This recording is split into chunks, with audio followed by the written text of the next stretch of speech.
What up, guys? Welcome back to your favorite podcast, Chiquis and Chill. I know, and thank you so much for being here. I cannot believe tomorrow is New Year's Eve. That is crazy. And I am in the Philippines with my husband. So we're going to be spending it out here. But anywho, this year has been full of lows and highs. But nonetheless, it's been a great year. And I want to highlight a few things. And also welcome 2025 because I'm looking forward to it. So, in one word, if I can describe 2024, I would say it was fulfilling. It was the year of fulfillment. I'm very grateful. A lot has happened. I feel that it's been like 3 years or more in this 1 year. Let's start off with January. In January 2024, we spent last New Year's in Zion, Utah, our absolute favorite place. And we haven't been back since, actually. And I miss it and I need it in my life. But anyways, we chose to spend it out there. We also decided that we were going to start the year off sober.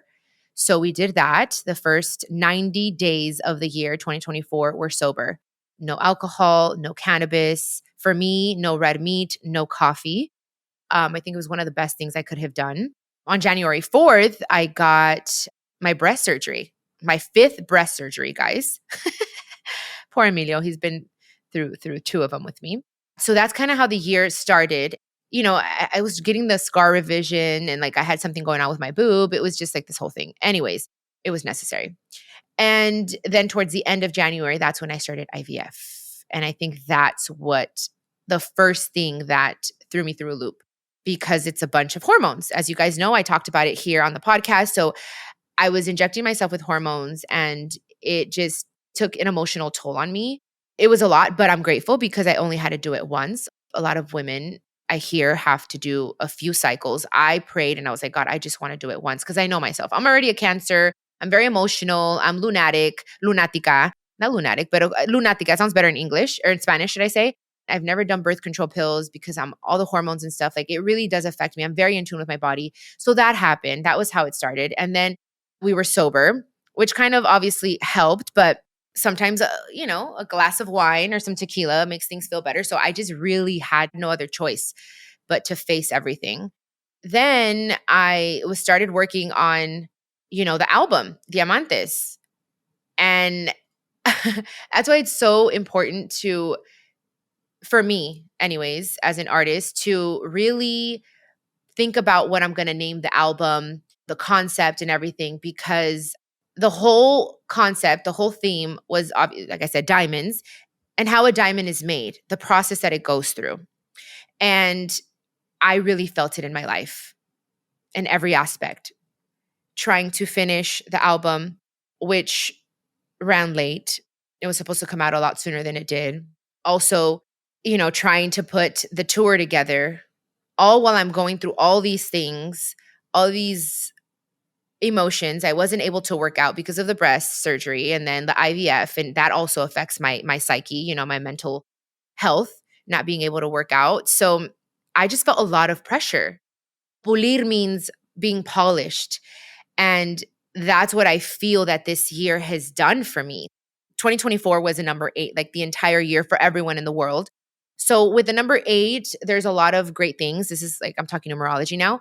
A lot of great things come with it. It's everlasting, it's infinity, it's constantly flowing. And I felt like that happened this year a lot.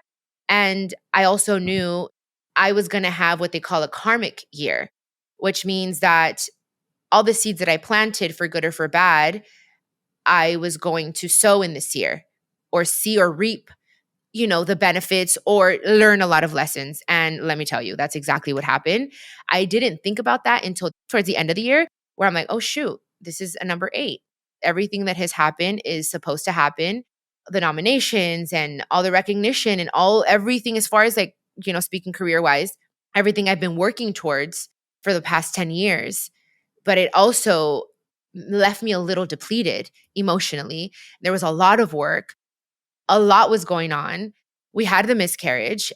We got married. That was a beautiful, amazing thing. And as you guys know, I also got divorced and I had a very tough relationship and marriage before this one. And I know Emilio doesn't like me to talk about it, but it is part of my life and my history. And it was a very, very difficult, I guess, relationship. And I learned a lot from it. And I think that because of that, and I was able to let that go, I I mean, I got an amazing man, and I think that that's another seed that I planted, and now I'm living a beautiful relationship, and I'm very grateful for that. So a lot has happened. That was in July. My birthday was in June. We had the miscarriage June 1st. So everything, it's crazy. Oh my gosh, as I'm speaking to you guys, like I didn't write anything down. I'm kind of like going down the line of the months, and every month had something major happening. I feel like something happened in March, and I can't remember what happened in March. Oh, we went to Big Sur in March. Okay, so yeah, so in March, Emilio's reminding me right now, guys. So in March, we went to Big Sur and we were sober. And that was one of our first vacations that we did sober. But it was super awesome because then we did mushrooms together. And it was very nice. We had an amazing conversation. We were in the jacuzzi. Him and I were talking. It was so nice. I'm not telling you guys to go out there and do mushrooms. That's not what I'm saying. That is my business. I'm a responsible adult. It's my choice. But you guys know I share everything with you guys. So, anyways, that was what happened in March.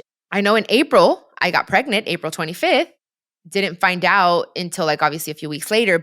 Then I even went to go see my mom. Oh my gosh, I went to go see my mom. I feel like I was able to get closure there. I got so much peace out of that. I went to go visit my dad. It's crazy because I feel, oh my God, it's insane. Everything just lined up in every single way. Everything that I've been carrying for the past, I don't know how many years, I was able to close chapters, start new ones. And as difficult as it was, even going to La Academia for 3 months, guys, every weekend, I did not think it was going to be as hard. Not being there on the show, because being on the show and getting dressed up and doing the actual show was actually really fun. It was fun. It was not having my weekends and having to fly. And that's a lot of flights. I mean, thank goodness we have the ability to fly on airplanes, and that's amazing. But also it's not natural. And I don't know if there's studies on it, but I definitely felt it. It takes an emotional toll on you, on physically as well. And I was definitely feeling that up and down. I was literally going up and down. I would come to sea level in California, and then I would go to Ciudad de Mexico, and the elevation was insane. So I felt like for 3 months I was floating, and that's not good for me. I need to be grounded.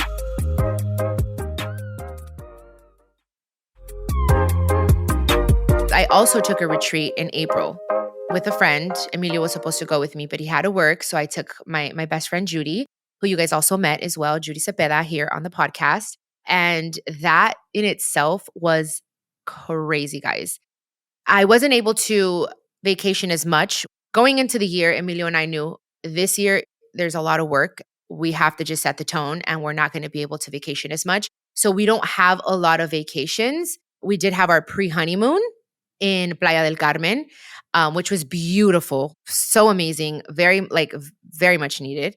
But I want to say that trip with Judy, and not even because we spent time together, because we didn't. They had us separated almost the entire time intentionally. But what I felt and the healing that I felt at that retreat, and while I was in my experience, because it was a psychedelic retreat, wow. I don't know if we ever talked about it in detail here on the podcast, but let me just, make a long story short. I healed, you guys. I felt my body healing. I was in heaven. And not like heaven that you hear at church and, the roads are gold. I mean, I don't know, maybe that's the heaven that you have in your head, but the heaven that I saw, I was in so much peace. I felt what bliss really meant. It doesn't happen every time during my meditation, but there are times when I can like tap into that moment of doing breath work out there and meditating, because it was a very spiritual retreat. Oh my God, I just get this feeling that I can't even explain. And I remember saying it. I'm like, I'm healing. I'm healing. I was crying. I had so much, like, it's going to sound gross, but I had so much snot coming out of my nose. And I felt like that was a symbol of me just cleansing. And I had such a wonderful experience. People there was like about 15 of us. Some people I could see they were not having a good time. I was in heaven and I kept saying it out loud like, oh my goodness, God, thank you. I felt like the Lord was letting me feel what peace really feels and giving me this gift of you have suffered so much in your life that I'm letting you feel this. And I did not want to leave, but I kept thinking about Emilio. I'm like, oh my God, he seems so far away. Like I want to go back for him. But then I want to stay here. And I was battling with that the entire time. That's the moment, guys. And the reason why this is such a highlight in my life is because that is the moment when I let go of all fear in my relationship and I saw his soul. I know that's going to sound crazy, but I saw his soul. I saw it and I'm like, oh my God, it's so beautiful. I'm safe. It's okay. I'm in good hands. And that's when I was like, oh my God, I'm with my person. And that's when I saw that we had met and we had been together in other lifetimes. I know this might sound crazy to some of you guys, but I just, it's insane. I know even it coming out of my mouth, I'm like, oh my God, but it felt so real and it was very real that I remember I wasn't supposed to use my phone. They're like, don't use phones. But I remember going to my room and I text them. I'm like, oh my God, Emilio, I'm so sorry.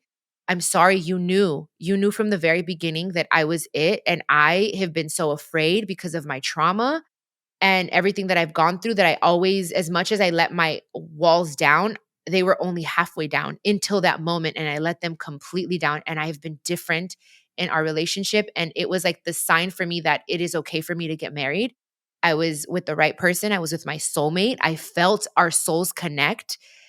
It was crazy, guys, craziness.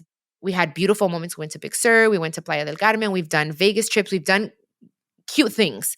But for me, even though he wasn't with me there physically, Emilio, he was there and it was exactly what I needed.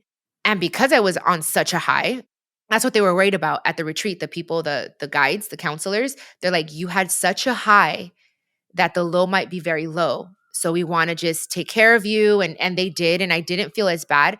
But the other work started coming months after.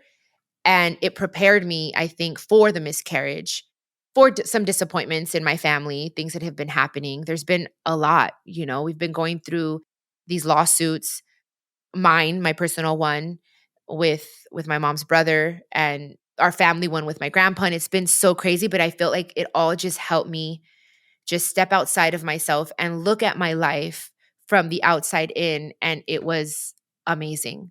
And I don't know if I would have been able to handle everything or even get married if I hadn't had that experience.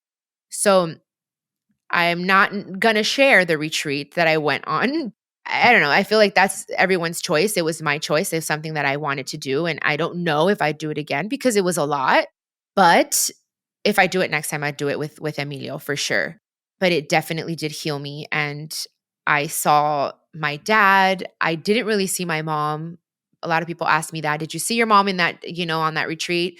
I just saw butterflies and I felt like, oh, she's happy. That's the symbol that I was. She's happy. We're good.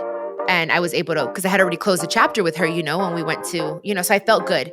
It was more with my dad and I understood him on a different level. And I won't get into that because it's a little, it's a little different.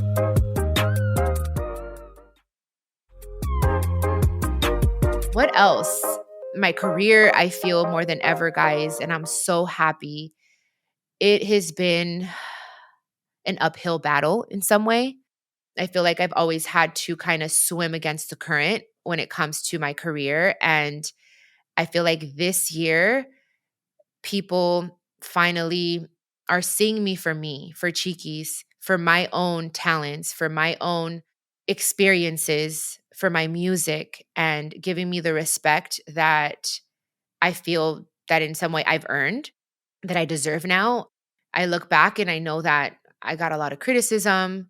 I was judged a lot for like my music and how I sang and just so many things. And now it just feels different. I don't even know how to explain it. So I feel that that's another thing that I've been able to really enjoy is my career. But then on the other side of the token, I'm ready to take a little break. And I haven't said that anywhere else. And I'm just going to say it here on my podcast because this is where I feel safe. And I feel the dire need of taking a break. I feel content, but not comfortable. I feel like I need to step back a little bit because I have worked the last 10 years so hard to get to this point. And it's not that I never want to do music again. I do. I just feel like it's one of those things that I need to step away from for a little bit to be able to step back into it with more passion and more clarity because so much has happened this year. Some things are foggy and the enjoyment and the passion isn't as electrifying as it once was. And for me personally, as an artist, that is a problem. So I want to just take time for myself and enjoy my marriage and figure out what we're going to do when it comes to having a baby and really starting our own little family. That I feel like that needs a lot of my attention, a lot of my energy. And I just want to be for a little bit. And I'll come back to music. That's always going to be a part of my life. It's something that I absolutely love. It might change a little bit, but I feel like I'm stepping into this new era, this soft girl era. And I think it started with Que Siga Pasando, the song that I wrote for Emilio. And just to clarify, maybe now that I'm married, you guys might think, maybe some of you, that it has to do with Emilio. And I want to clarify that just before rumors are started or anything. I want you guys to hear it from my mouth. Not necessarily. It does not have to do with Emilio. Emilio, I know, will support me in my career if I want to keep going in 2025. I think he'd be like, look, I know how you felt this year. Maybe you should take a break, but if you want to continue, do it. I know he'll have my back 100%. But it has to do with him, but it doesn't have to do with him. I want to spend more time. I want to enjoy my marriage with him. Absolutely. But this is more of a personal choice for sure. And I feel like I've earned it. I feel like I deserve to take a little bit of a break. I also want to miss Chiquis a little, but I want to really go into my Janae mode. I feel like I've been tending to Chiquis for so long.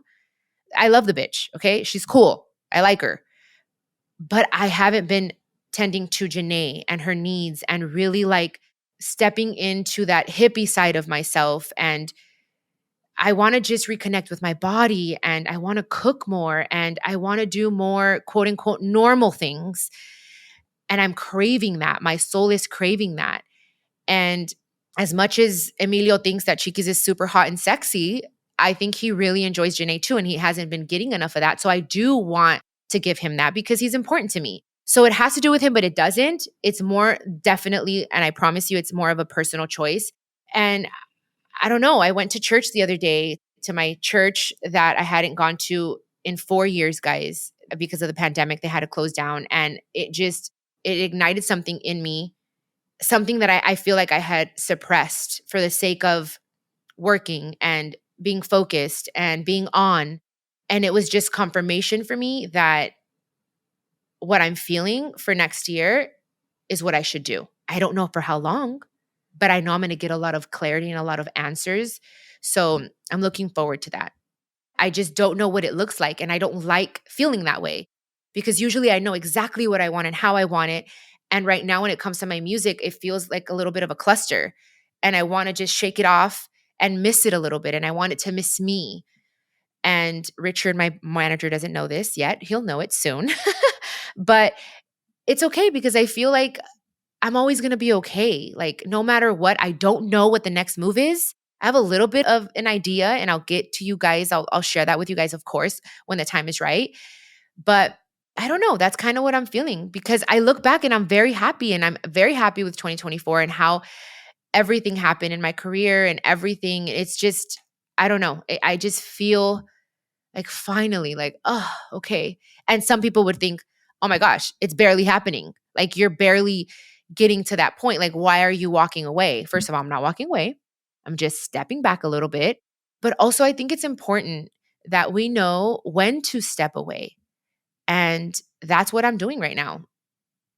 I want to take a little step back. Sometimes our ego gets in the way. And because we want to be financially secure or, we don't want to be forgotten, especially as artists, artists have a lot, like a big ego. And that's why we talk about ego here a lot. We have to ego check ourselves. And especially me as an artist, because you do get a lot of pressure and you're like, the next single and the next single, and every 2 weeks is a single. And I'm just like, that's too much. It's too much pressure. And that's kind of what I've lived for the past 10 years. And I'm like, I need a break and I want to go back to basics, and that's all it is. And I'm okay with that. I'm not afraid. I'm still going to do my thing. I'm still going to have my podcast. Do not fret. We will have a 4th season, guys. Do not worry, because I love doing this. And you guys, I always say it's like a therapy for me. You guys help me out as I'm helping you out. I don't know exactly what's going to happen for 2025, but I'm definitely welcoming it and I'm excited. And I'm excited for this year to be over. It's been a beautiful and also heart-wrenching at moments year, but I'm excited to start something new. It's always a new year is always like a fresh start. And that's what excites me, because for so long I was so afraid of change, and now I welcome change. And now I'm okay with it because I know how to navigate through it and how to work through it. So yeah, right now, 2025, I don't know what it looks like. Usually I have a plan. I'm like, okay, next year I start my tour in May. I have this album coming out. Right now I have no plan. For once in a very long time, I have no plan. I only have one plan, and I'll share that with you guys when the time is right. But other than that, as far as my career, I don't know. And I'm, for the first time, okay with it. Stepping into the unknown, very hopeful. I'm going to take another leap of faith in my life, and I'm going to let life and God guide me. And if that means also I have to downsize in my home, I'm okay with doing that. I want to be smarter with my money. There's so many changes that I want to make, positive changes. But with those changes, of course, comes a little discomfort. That's just the way life is. But I'm ready for it. And that's what I'm looking forward to, kind of just stepping into the unknown. And there's something exciting about that, because I'm a very organized person and I like to have a plan, and I want to live on the edge a little, not too much, but definitely catering to my needs, to my home, to my relationship, to my siblings, to my nieces and nephews. Guys, it's been so long. I want to go pick up my nieces and nephews and say, hey, sister, don't worry. I'm going to pick up the kids from school. I'm going to take them to Disney. Emilio and I are going to go. Like, I need that. My soul is craving it so badly. And that's what I'm going to be doing. And of course, you guys will be updated because we have the podcast and I have social media. But I don't know. We'll figure it out. That's a bridge I'm going to cross when I get there. So yeah, that is it. That is what this episode is all about. I did not have a plan for it. There's just times that I just come on the mic and I talk to you guys from my heart. And that is one of these episodes. And no matter what, I am very, very grateful. 2024, I thank you. Beautiful year, sometimes very painful year, but we got up and we got up stronger. And now 2025, I welcome you with arms wide open, and we will see. So I'm wishing you all an amazing 2025. Make sure to have fun, enjoy, celebrate with some champagne or tequila or however you want to celebrate, but make sure that you set your intentions for the year.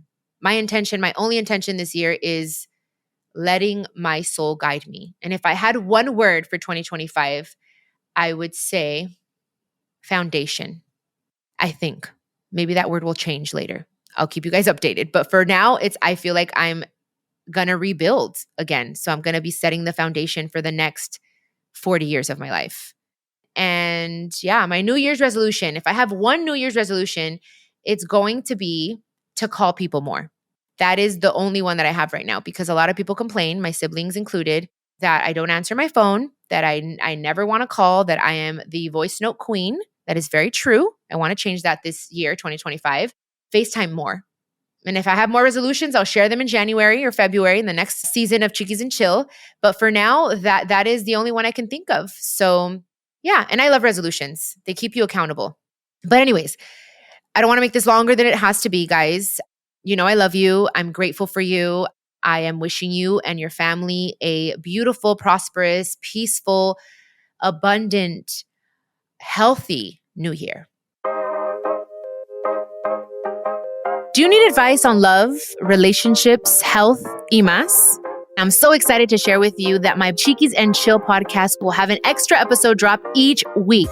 I'll be answering all your questions. Just leave me a voice message con todas tus preguntas y yo te las voy a contestar personalmente. All you have to do is go to speakpipe.com/Chiquis and Chill podcast and record your questions. I can't wait to hear from you. This is a production of iHeartRadio and the My Cultura Podcast Network. Follow us on Instagram at My Cultura Podcast and follow me, Chiquis, that's CHIQUIS. For more podcasts from iHeart, visit the iHeartRadio app, Apple Podcasts, or wherever you listen to your favorite podcast.